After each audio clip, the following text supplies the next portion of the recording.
సేవే లక్ష్యంగా ముందుకు సాగుతున్న అంతర్గాం మండలం మద్దిరాల గ్రామానికి చెందిన యువకుడు కందుల సాగర్ తన తండ్రి మరణాంతరం వారి పేరు మీద కందుల రాజన్న పటేల్ ట్రస్ట్ ఏర్పాటు చేసి పలు సేవా కార్యక్రమాల్ని చేపడుతున్నారు. ఇందులో భాగంగా అంతర్గాం మండలం మద్దిరాల గ్రామంలో మొక్కలు నాటే కార్యక్రమాన్ని చేపట్టారు. కార్యక్రమానికి ముఖ్య అతిథిగా బీజేపీ రామగుండం ఇన్ఛార్జ్ కంజుల సంధ్యారాణి హాజరై మొక్కలు నాటారు.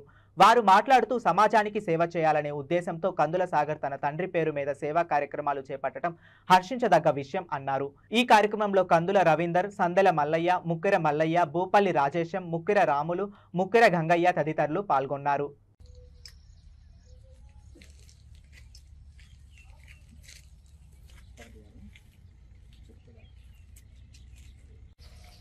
పర్యావరణం ప్రతి ఒక్కరి సామాజిక బాధ్యత.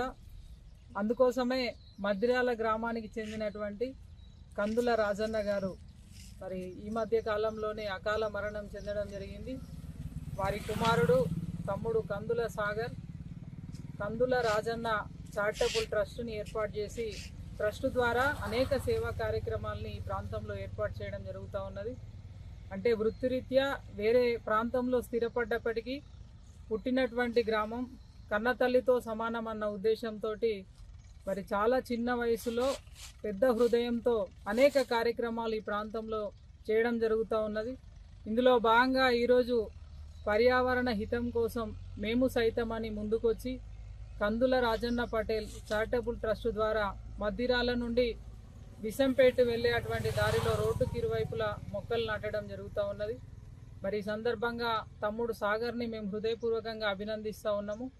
ఎందుకంటే నేటి యువత వారిని ఆదర్శంగా స్ఫూర్తిగా తీసుకోవాల్సినటువంటి అవసరం ఉంది. గ్రామంలోని మౌలిక వసతుల ఏర్పాటుతో పాటుగా అనేక సేవా కార్యక్రమాలు చేస్తూ ఇవాళ ఈరోజు మా అందరి ఆధ్వర్యంలో మాతోటి మొక్కలు నాటేటువంటి కార్యక్రమాన్ని చేపట్టడం నిజంగా కూడా చాలా స్ఫూర్తిదాయకం. ఈ కార్యక్రమంలో మరి గ్రామ పెద్దలు, మహిళలు అందరూ కూడా పాల్గొనడం చాలా సంతోషకరంగా భావిస్తూ ఉన్నాను. చెట్టు మానవ మనుగడకి, ముఖ్యంగా చెట్టుతో మానవుడికి ఉన్నటువంటి అనుబంధం, పుట్టినప్పుడు ఊయలైతే మనం మరణించిన తర్వాత కాటిలో మనతో పాటు వచ్చేది చెట్టు. మానవ మనుగడకి తప్పకుండా చెట్లని ప్రతి ఒక్కరం కూడా బాధ్యతగా తీసుకొని ప్రతి ఇంటికి కనీసం ఒక 5 మొక్కలు నాటుతూ పర్యావరణాన్ని రక్షించడం లోపల అందరూ కూడా ముందుకు రావాల్సినటువంటి అవసరం ఉన్నదని ఈ సందర్భంగా